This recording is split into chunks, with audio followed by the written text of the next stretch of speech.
Today's review is a beer from one of my favourite breweries, Beak. This is COSM, that's how I'm going to pronounce it, and it's a 6.5% IPA. But what's it going to be like? Keep watching to find out.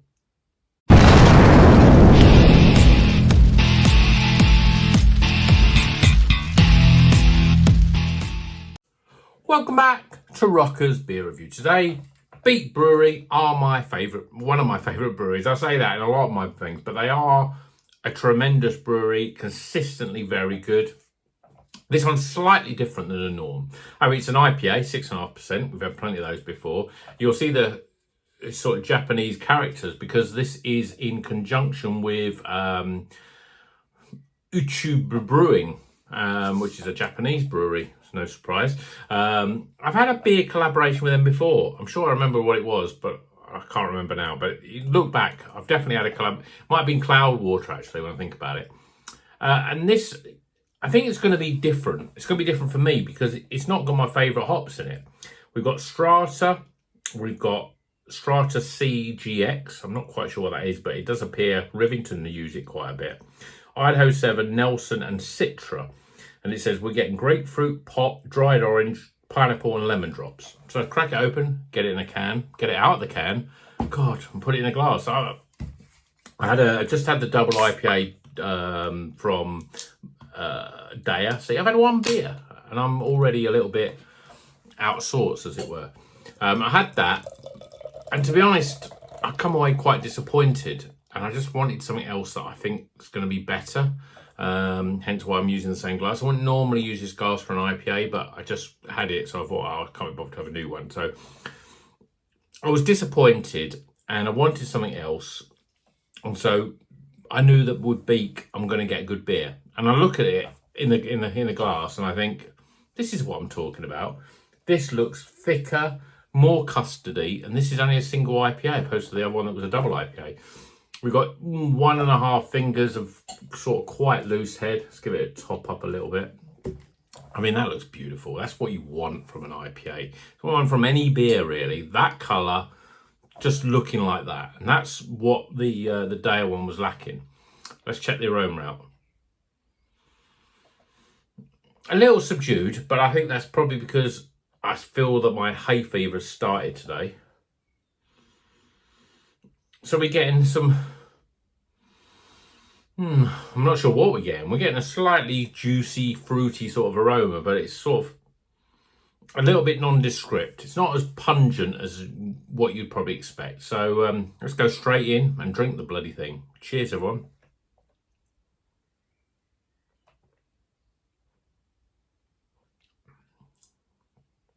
That's what I'm talking about. Come on, Dale, why can't you do this? This is a lovely, delicious, it's got the X factor, this beer. It's got Strata hop. I'm not a big fan of Strata hop. I probably would go down and say, probably one of my least favourite hops. It's got Idaho 7, black tea. Who wants that in a beer? But this is tremendous.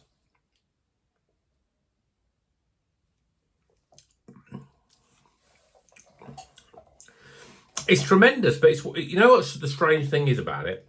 And I'm going to go on a little bit of a waffly rant, as it were. So, you know, you might want to fast forward this bit.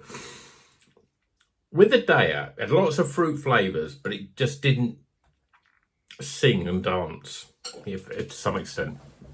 This one, it's similar in terms of like the flavour's a little bit indescript. That could be just because I've had a double IPA and my palate is burnt, and I've had some spicy peanuts, so, and it's a bit cold, so it's all the things that are wrong. But the thing is, you drink this and you just think, this is what I'm talking about.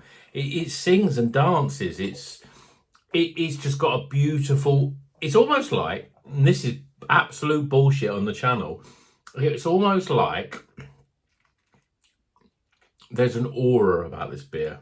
There's a feeling about it, you know. There's something that just says this is a good beer. You don't need to know what flavors you're feeling. You just got to know that this is a good beer, and you drink this and it is. So you're saying, why? Come on, Rocker, tell me, why is this a good beer? Firstly, mouthfeel. For an IPA, this is smoother more fuller bodied, still medium body. It's not medium to the light body, but it's still on the more the medium than the light side. So that's good. And so the flavour's a little bit more sticky and a little bit more coating of the palate, you know. Flavour wise, it's difficult, really difficult. I'm not getting that big hit of pop that you can sometimes get with Strata. I'm getting citrus fruits, light, refreshing, zesty, lemon, lime, grapefruit, that sort of stuff. I'm getting a little bit of pineapple. I'm getting a little bit of sherbetiness, lemony sherbetiness as well. But what I'm getting is an overall beer that is really, really good. And Beak make really, really good beers. You know, where the likes of, there's some breweries that can make the odd beer that's like a little bit better than good, but then they can make the next one you can drink from them is just like under good. Beak are one of those breweries that are like consistently good, and to be honest, they're almost consistently great. The beers are they just work really well. And I think if it's one takeaway I've got from this beer is sometimes I look at beers a lot of the time and I think, right, I like those hops, yeah, let's do it. And then I look at the brewery, I think, yeah, I've had some really good beers from them, let's do it. But sometimes I'll look at a brewery that's not so great, but the hops are really good, and I'll buy them. And sometimes I'll look at a brewery that is great and the hops aren't nice, or aren't my favoured hops, as it were, and I'll discount them. But drinking this beer, you can't discount it because it just tastes really good. Actually, I just realised Nelson Sauvin. I'm not picking up much of the Nelson Sauvin in this at all.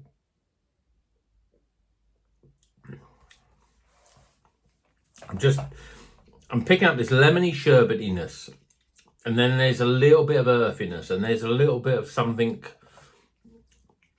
So you get that develops into grapefruit. But really, this is a very good beer, and I think I'm waffling on enough. So let's get some scores.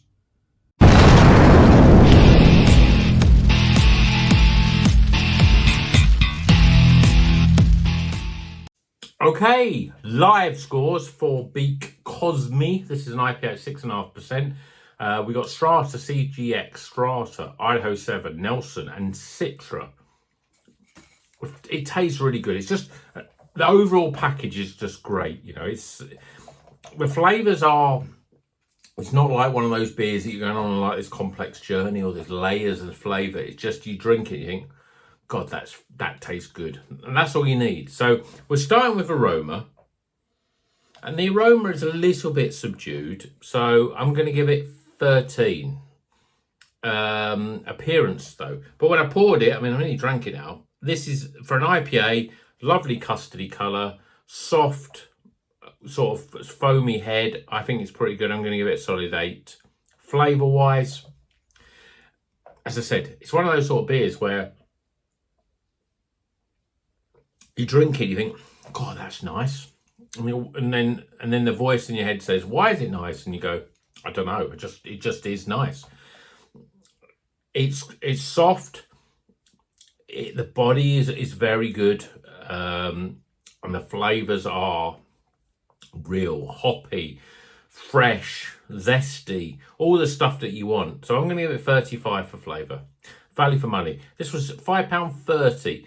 I think that's not bad for an IPA. You can. I go to Asvex, I'll go to Polly's and pay under a £5 for an IPA. But just over £5, I think is not too bad. So I'm going to give it a solid 8 for value. And my overall experience, well, I don't know if it's because I had that day of double IPA that I was a little bit disappointed with. And I drink this and I just think, this is what I'm looking for. This is exactly what I'm looking for. Yeah, the flavours are still a little muddled. But it's one of those sort of beers that you just drink it and just enjoy it for what it is. So you've got to give a good level for overall experience. So I'm going to give it 15 for overall experience. Right, let's top scores up. We have got 21, 56, 56, 66, 66, 71, 79. I think I've got 79. I'm gonna have to do a recount of that. 50, 58, 58, 66, 76, 79. It's 79 out of 100. It's not quite highly recommended, but 79, I think that's actually a fair score. It loses a little bit because it's a little bit muddled, but at the same time, you drink it, you think this is a great beer. So 79 out of 100. Probably the lowest ranked Beak beer, but it's still a bloody good beer. I love Beak beer. I think they're really, really good. I think the only Beak beer that I'm not massive fan of, and it may have just been a one-off, was Parade, their core beer. I've had some pale ales that I haven't reviewed on the channel, and I thought these are good pale ales. These are up there with some of the Polly's pale ales. They are a cracking brewery. They make great double IPAs. They got IPAs, I think, is maybe because I've drank more of them, but their IPAs are really, really good. They're nearly always 6.5%.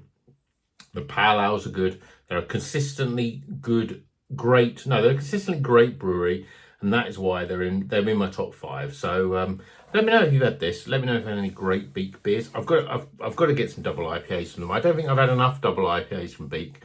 They're a great brewery. They've got a very distinct creative style. Their artwork is a very sort of cartoony stuff. Yeah, one of the top breweries in the UK. So let me know what you think of Beak. And until the next one, give it a thumbs up, subscribe, and until the next, and I'm confused now, and keep on rocking and drink good craft beer. You know what it is. See you in the next one, folks.